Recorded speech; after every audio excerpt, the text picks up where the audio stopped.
There is a sweet spirit in this place, and I know it is the Spirit of the Lord.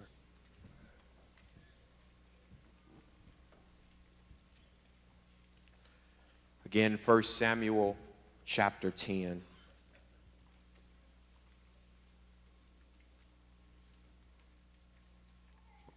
We'll be reading verses 1 through 6 and then look at verse 9. I have the New King James Version, so just follow along with me, please.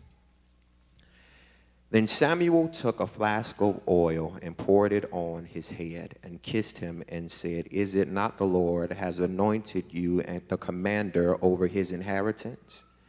When you have departed from me this day, you will find 2 men by Rachel's tomb in the territory of Benjamin at Zilzah, and they will and they will say to you, the donkeys which you went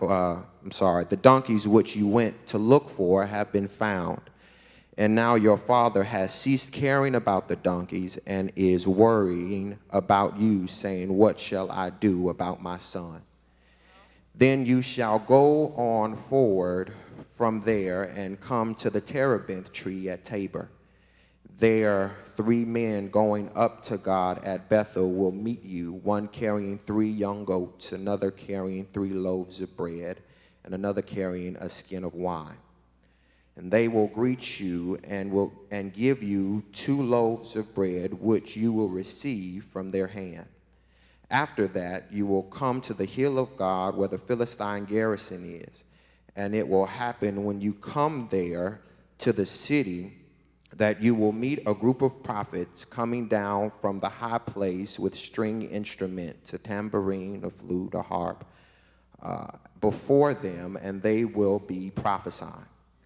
Then the Spirit of the Lord will come upon you, and you will prophesy with them and be turned into another man. Look at verse 9. So it was when he had turned his back to go from Samuel that God gave him another heart. And all those signs came to pass that day. I want to talk about this is a turning point. This is a turning point. The difference between insignificance and relevance is a turning point. The difference between hope and heartbreak, I believe, is a turning point. The difference between poverty and prosperity, I believe, is a turning point. In fact, everybody, if we be honest, has a series of turning points in our lives that will ultimately determine whether we're the victim or the victor, whether we win or whether we lose, whether we succeed or whether we fail. I know this may sound harsh, I know this may sound blunt or candid, but life has a way of keeping things brutally honest. In fact, just ask the man who is in the doctor's office with his head in his hands as he is crying because the doctor has just diagnosed him with cancer, and he doesn't know how long he has to live. Or what about the woman who's been working at her job for some 30-odd years and her boss has just given her a pink slip? And to make matters worse, her 401k has been depleted and the bank is leaving messages on her voicemail saying that foreclosure is imminent.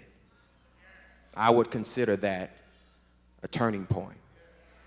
Or what about the recent graduate who has to go into this den of lions called the job market, and now they're competing with people who have more experience, people who have more degrees, people who are better qualified, and now they're contemplating in their mind, what do I do now? These are all turning points. Life has a way of thrusting us, pushing us into places and points where we have to make a decision. Where do I go from here? How you handle your turning points ultimately determines how you're able to position yourself for success in the 21st century. when life gets hard and things get rough and you have trials and tribulations, either you can cower in the corner under the weight of the world, or you can double tie your shoes, buckle your chin strap, put your mouthpiece in, and get in the game. These are all turning points. As quiet as it's kept, a turning point can either make you or break you. In fact, you have greatness on the inside of you. You can ultimately change this world for the better, but your greatness and your ability to change the world is hinging upon how you handle your turning points. How you handle your turning points. In fact, every now and then you need to be firm and you need to face your turning points and not only speak to yourself, but you also need to speak to your turning points.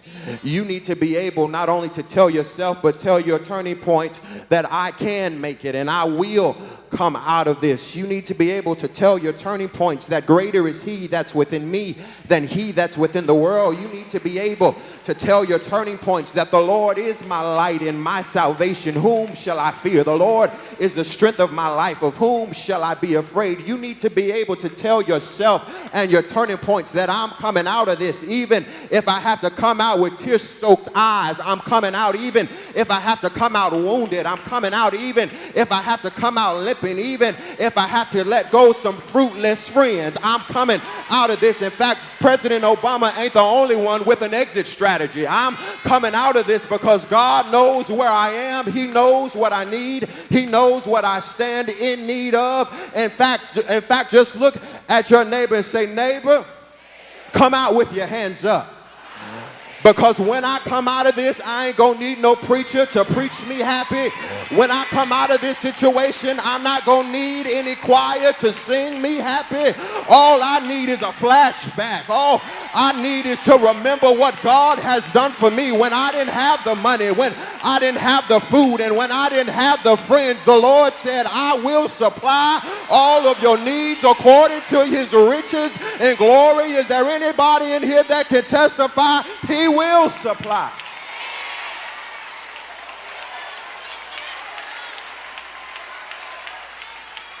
Ecclesiastes 7 and 8 says, better is the end of a thing than the beginning thereof. Basically saying when you come out of this, when this thing is over, when the dust settles, when the smoke clears, when the clouds pass over, everything will be all right. In fact, when you come out of this, you're going to be better for it. When you come out of this, you're going to be wiser for it. When you come out of this turning point, you're going to know that if it had not been for the Lord on my side, who am I preaching to in this?